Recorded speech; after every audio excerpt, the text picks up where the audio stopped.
Good morning or good afternoon, wherever you are in the world, everybody. I'm so excited that you're joining us here today. We have a very special guest with us today and a really awesome topic. So we'll just quickly introduce ourselves for those of you who aren't familiar with who we are and what we do, and we're going to get into our topic today. So for those of you who don't know me, I'm Jessica Melnick. I am the founder of the Anti-Arthritis Method, the host of the Happy Joints Arthritis Solutions Group, and I help people with autoimmune forms of arthritis get rid of their symptoms so that they can get back to living life the way that they choose to, not the way that they have to.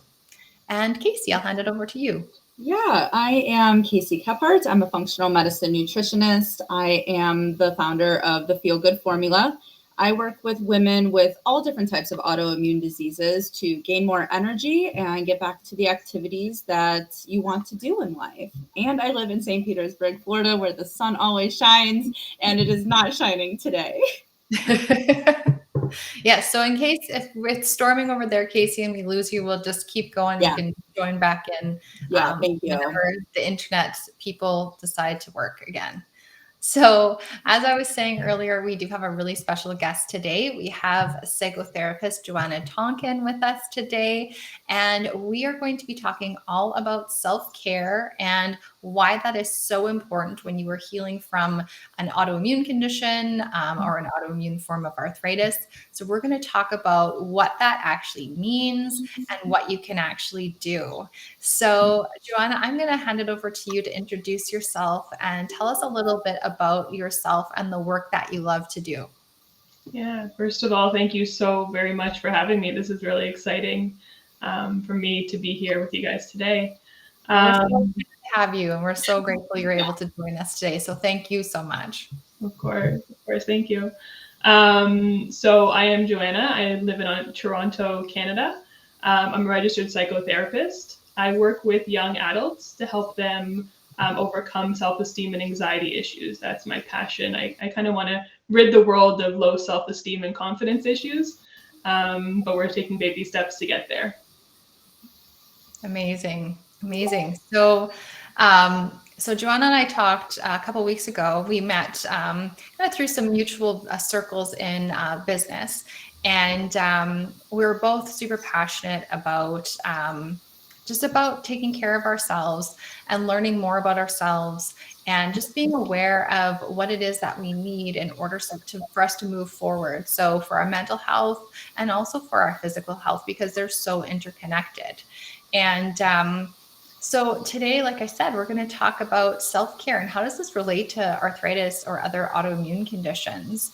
And we want to talk about why this is so important, because we need to take care of our energy, our time, our mental health. And this is all connected to our autoimmune condition and our symptoms. So, Leaky gut. Sorry? With our leaky gut too. So it all stems with a leaky gut, and taking care of yourself is going to help heal that leaky gut. Enter Joanna that way. Yes. So absolutely. And like Casey and I talked about last week, we did a talk on stress and how stress can trigger autoimmune conditions and make our symptoms worse. So we're going to talk about all these things and how they're interconnected today and what we can actually do about them. So Joanna, here's our first question for you. So can you tell us a little bit about what the heck self-care actually means, and how do we recognize if we need to do more self-care? Mm-hmm.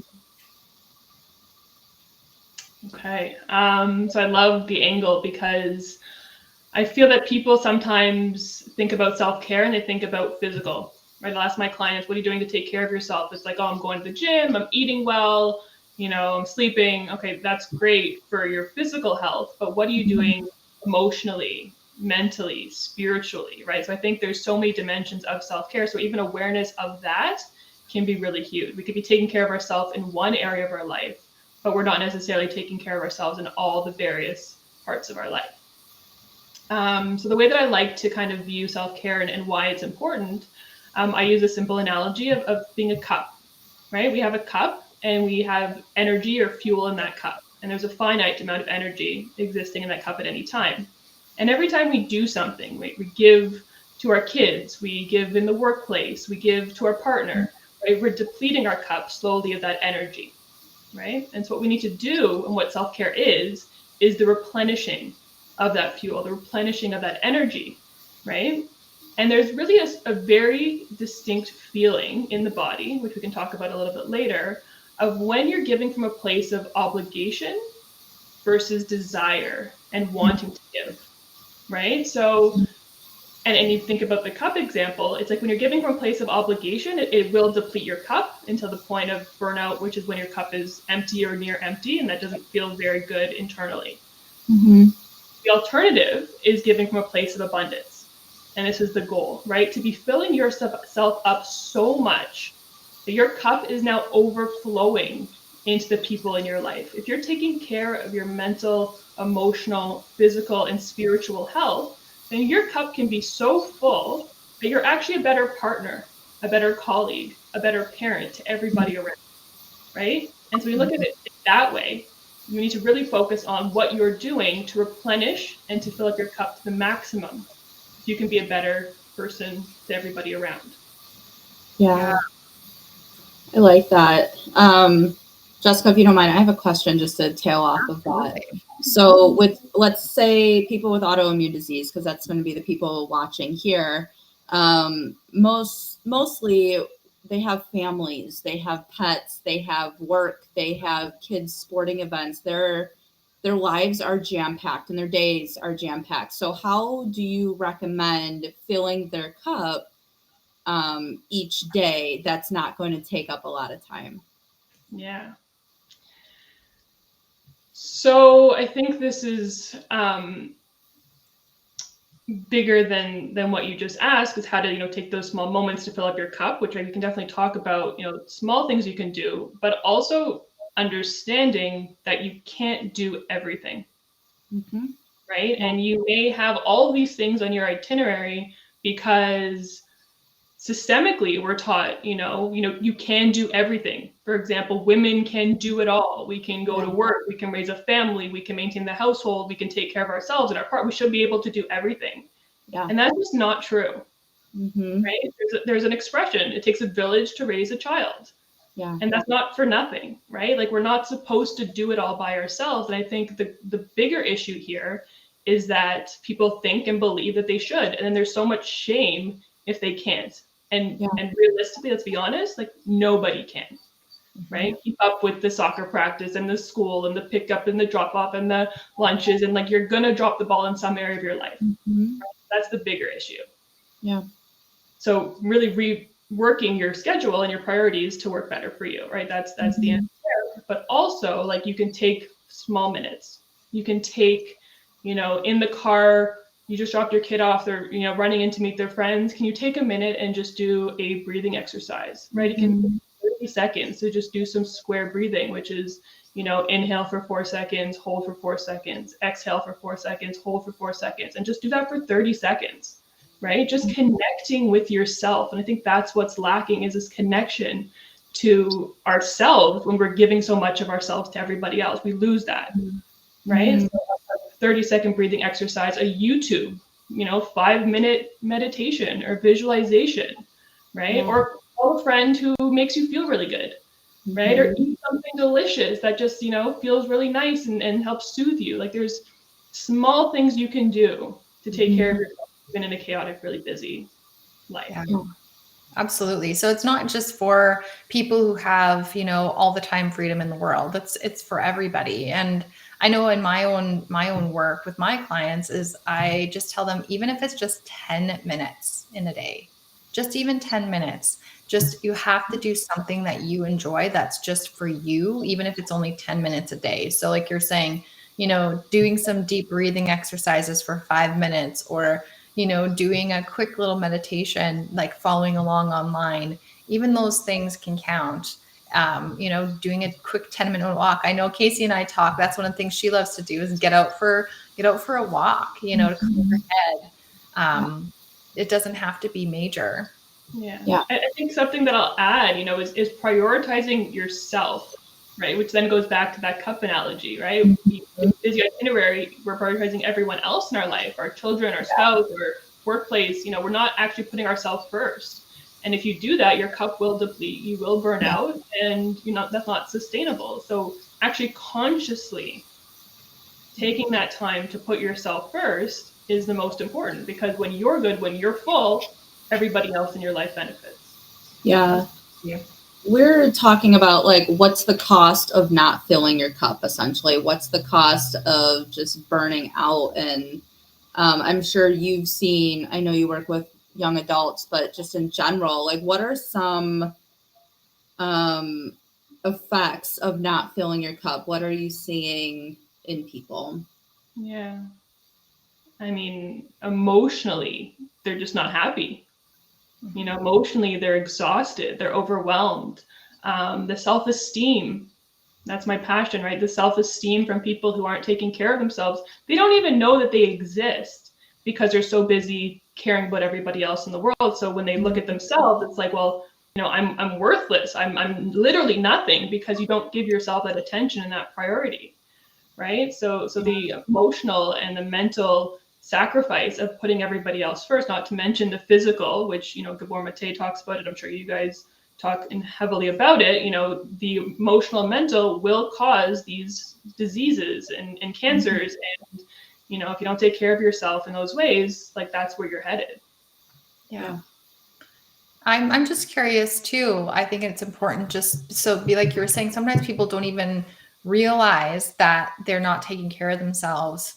And they get to a point where they are burnt out, and sometimes even then they don't even totally recognize that they haven't been taking care of themselves. And so I know, like, just in my own life, for example of burnout, I got to a place where I was just so physically, mentally, emotionally exhausted that I became really angry and resentful, and I had no patience for people for a time.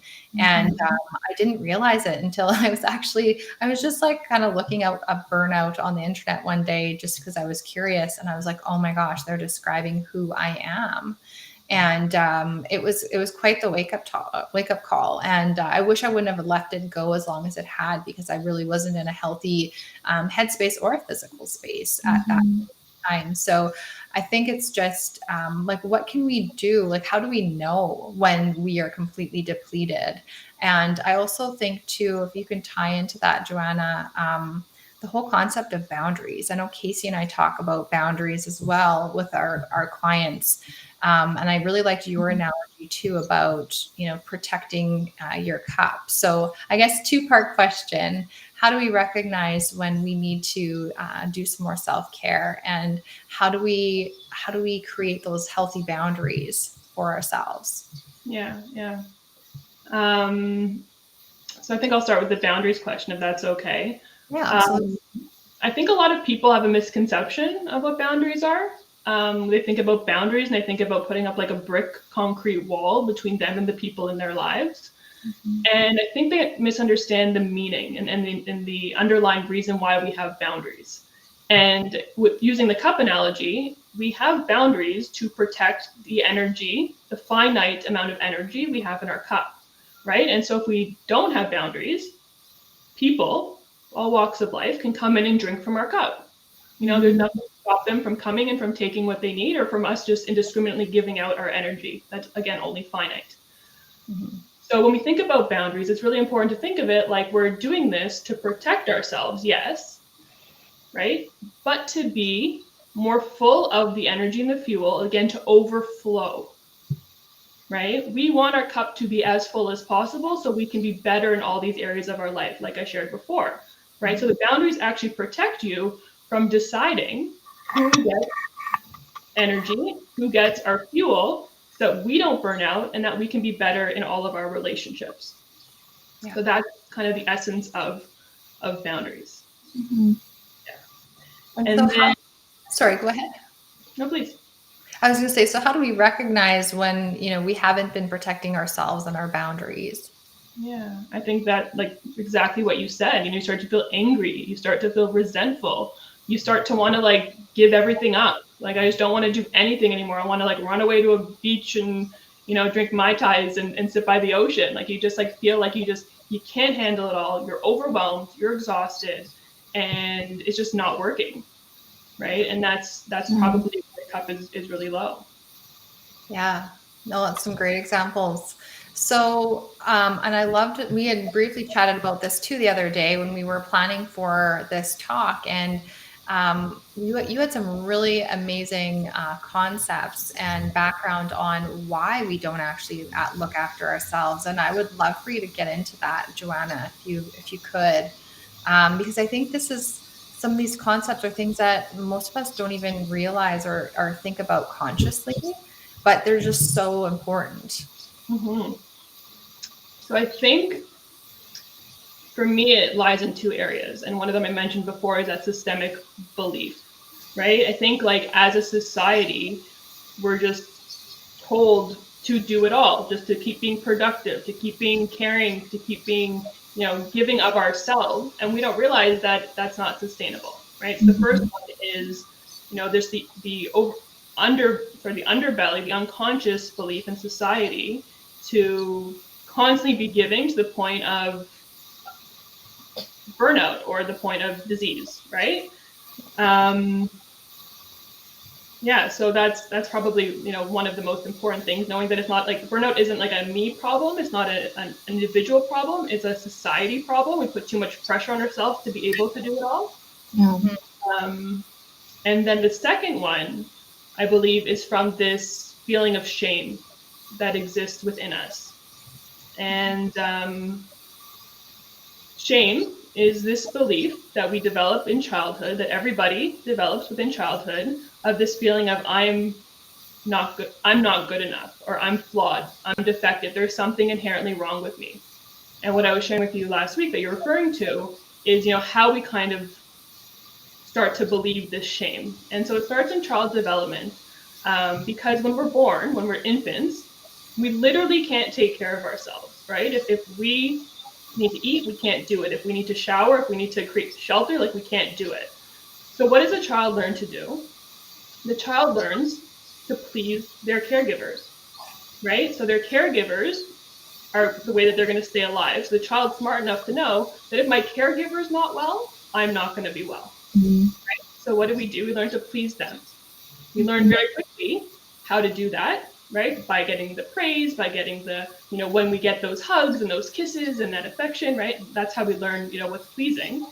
And as we do that, we actually sacrifice parts of ourselves, right? If you imagine always being pleasing to somebody else, you're actually ignoring parts of yourself that know what's best for you, that innate wisdom that lives within you, right? So you give up parts of yourself to be more pleasing, to be accepted, to survive, right?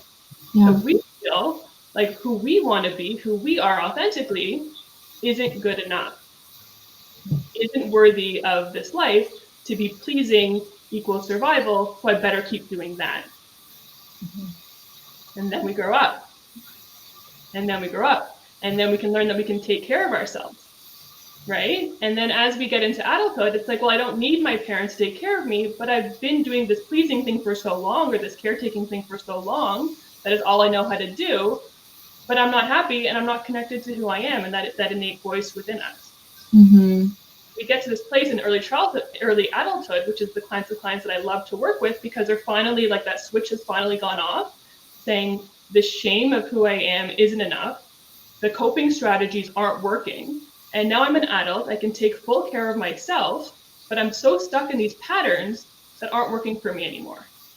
Yeah. The not working, the caretaking is not working, all of those qualities aren't working. And I want to live more authentically, and I want to create a meaningful, intentional life for myself, but I'm so disconnected from that self. What do I do? Mm-hmm. That's why they come. Yeah. Oh, it's so powerful, because I think most of us don't understand that on a conscious level. I think, like, subconsciously we feel it, but consciously we're just not aware of it unless we are doing this type of work, so that we, are aware of what's actually going on and where some of the stuff actually comes from. I think too, what I see a lot, with people in my community and even in, like, my own life, having been in a position where you're just constantly trying to prove yourself and prove your worth, and needing, validation from other people to feel good about yourself. So just not feeling that you're inherently worthy of, being happy and having a good life. or receiving help from other people. I find so many people just so reluctant, especially the women that I work with and in my community. I think there's a lot of and I think a lot of it's just the way our culture raises girls and women to be, is we're always putting other people ahead of ourselves. And that's kind of, it's supposed to be our value, right? Is that we put others before ourselves, and that we give sometimes at the expense of ourselves, and care for other people at the expense of ourselves. And that's how I think a lot of us have learned to have self-worth. But it really backfires on us at some point in time. And that's kind of sounds like what you're seeing in your work, Joanna, is that it gets to a point where it's like, this is not sustainable and this is not healthy at all. Yeah. Do you have anything you wanted to add, Casey? What are you thinking about these concepts? I'm just thinking about my childhood while we go through this, honestly, and like how I wish I had you to talk to when I was going into these phases of life, because it is more prevalent than we really think about or know about. And just thinking about all of the stress and the dilemmas, and like the dilemmas between life and myself, and how that probably contributed to my autoimmune disease and my stress levels, and the unknown, going through the world just trying to figure yourself out, is stressful. So I can only imagine holding on to that stuff into adulthood, into your mid 40s, into your mid 50s, and still be holding on to these internal things that we struggle with, and trying to find help with that. So thanks for just making us all aware that this is a normal thing, or it's more normal than we think it is. And there's ways to help get out of that struggle that we may be dealing with. Yeah. And also, it's bigger than us, right? Mm-hmm. We're not the one that can't do it all. It's not an individual issue. It really is a bigger issue that, telling people that they should be able to do it all adds that feeling of them not being good enough, or them not being worthy without doing.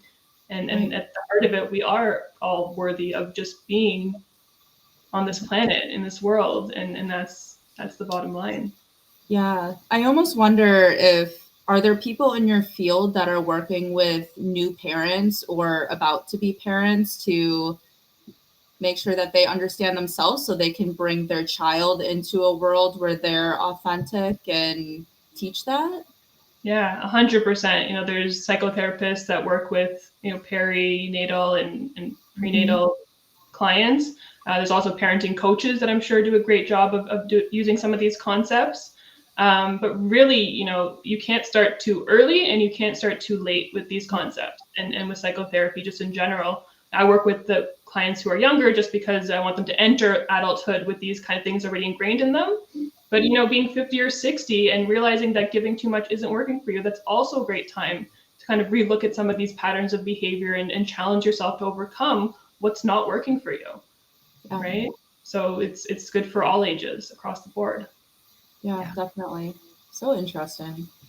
Yeah, and I love that. I just want to point out and just reiterate that it isn't too late to start doing this work. It's never too late to start feeling better and to love yourself more and to take care of yourself. So I love that you said that it isn't too late, Joanna. Yeah, because how many times do we hear, like, I'm too old for that? I hear the age thing every single day, and you're just putting a limitation on yourself. You don't have to be in pain. You don't, mentally or physically. You don't have to not do things or whatever your excuse is because of your age. That is a limit you put on yourself all day long. Yeah, absolutely. And it's an excuse. Really, at the end of the day, it's an excuse. That they're afraid that if they try and it doesn't work, then they're going to be stuck in this pain forever.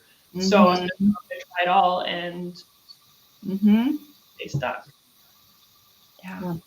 So on a happier note, after we've made everyone aware of kind of what's going on, what are some of the things that might be happening subconscious for them, and the ways that they can recognize that, I'd love to get into on how you wrote it the other day, Joanna, how we can get off this treadmill. So like, how do we connect to this inner voice that knows what's best for us? Yeah. Yeah, that's $1 million question. First of all, it's awareness that you're on a treadmill. And as some people call it, the hedonic treadmill, because it never stops, right? You might reach the goals of being there for your kids, but then, your work is suffering, and you reach the goals of being there for work, and then your relationship is suffering. And then, there's always, always, always an area of your life that you can be giving more. So, the awareness that you're on a treadmill to begin with, a never ending treadmill, is important. And then, like we said earlier, kind of taking those moments, however briefly, while you're at your kid's soccer practice, or, between work meetings, and just doing a mindfulness exercise, like dropping your attention from this busy mind that's go, go, go, go, go, down into your body, connect to the felt sense of what it feels like to be you right now or today. Mm-hmm. And, taking a minute, you can do some breath work, again, box breathing or something similar, a meditation, therapy. I mean, of course, preacher, but therapy can really help you gain that awareness and kind of recognize the obstacles and help you get off that treadmill. I think just informing yourself with information, with knowledge, can be really helpful at the starting stages of this journey. Mm-hmm. This kind of reminds me of this audiobook I'm listening to, which is Why Willpower Doesn't Work. So it's all about your environment and how it plays a role in every single aspect of your life, and how changing your environment is going to change just who you are, what your goals are, your motivations, determinations, things like that. And I think how we can combine that is, sure, sometimes we can't get out of like the environment of pick up and drop off for your kids and all of that, but taking yourself out of that environment just for that 4 seconds of deep breathing or the mindfulness and things like that can help you reset and make your goals or your aspirations or even your to-do tasks for the day come back to life, instead of just getting caught up in your emotion and your stress level. Am I on the right track here? Yeah, totally. So I think two things that you're pointing out, or one thing that you're pointing out, and then a comment that I have is,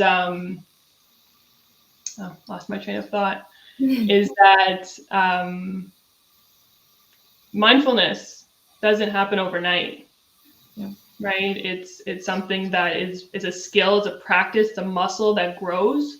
And so all these strategies that I talk about, they're not going to make a difference if you do it once, right? Mm-hmm. But it's consistent, repetitive action that's actually you're going to feel the long-term effects of connecting with yourself, of checking in with yourself, right? Yeah. So if you've done it once and it doesn't work for me, it's like, it's not supposed to work after one shot at it, right? So keep doing it, keep adding those mindful moments, whatever they are for you. And over time, you're going to notice the difference, right? This mm-hmm. research shows it. Another thing that really stuck out when you said willpower. If you don't have the power, you don't have the energy, how could you change your life? Right. So if you think about it, we need to have the energy, we need to have that fuel in our cup in order to make these changes. But for a lot of us on the treadmill, we don't have the energy, we don't have the power. So how is anything going to be different? Right. So it's a very fluid word. Like, it comes and it goes, and it's here, it's there, and you can't really rely on it at all. And I think it's another excuse, just like the age thing. It's, well, I don't have the willpower to do it. Well, you can if you work at it, though, like you're saying, with all of these ways to fill up your cup. Yeah.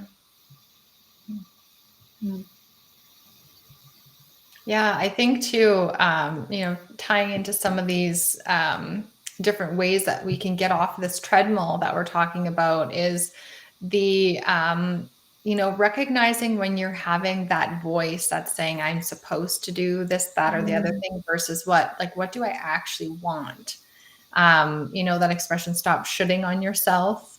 I always think about this when I think about self-care, because there's so many things that I think that sometimes we get caught up in doing that we don't want to do because we feel like we should, because it pleases somebody else or we're doing it for somebody else. And while there's nothing wrong with doing things for other people, but like you said, Joanna, we want to give from a full cup. So if we're giving from a full cup and doing things from other people from a full cup, it's something that we want to do. It's something that's benefiting other people, not giving from a place of being totally depleted, which just makes us feel angry and resentful. So I know one of the things I talk about with my clients, and it's one of the main things I talk about even in my master class, is to think about like, what are all these things, like when we're reprioritizing our time so we can actually make time to look after our physical and mental health so that we can get better from our arthritis or autoimmune conditions, is what am I doing that I just don't want to do, but I feel like I should,